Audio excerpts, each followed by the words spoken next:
Wall's about 360 feet plus, 365, but the architect's vision, I think it's just part of the design. They just wanted a clean, plain concrete wall for the front facade of the project. On the east end, the wall is 18 feet tall, and it steps in between multiple wall sizes in between 8 and 18 feet. Originally, it was supposed to be all board form, and then it got value engineered, as they like to say.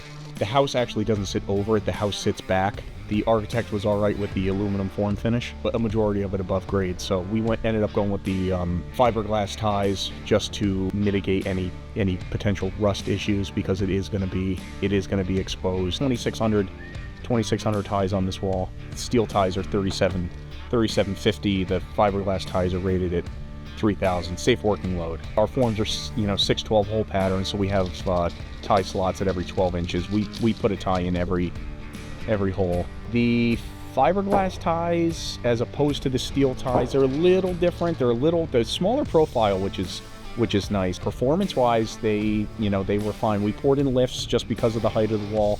They break off with, you can cut them with a multi-tool. There was just so many here that we were dulling the blade on the multi-tool. We had an easier time just snapping them off with our hammers. And they break off flush with, a couple hits of the hammer, they break right off. And I guess the other option would have been, if they did go with the steel ties, you would have had to put a coating, some kind of finish on the wall, like a stucco or a parging.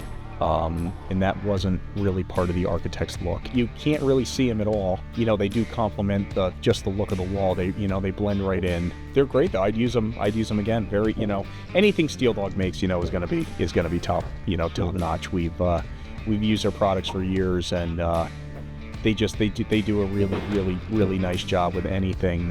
These fiberglass ties are great. I would use them again in any job I needed them for. Wouldn't hesitate.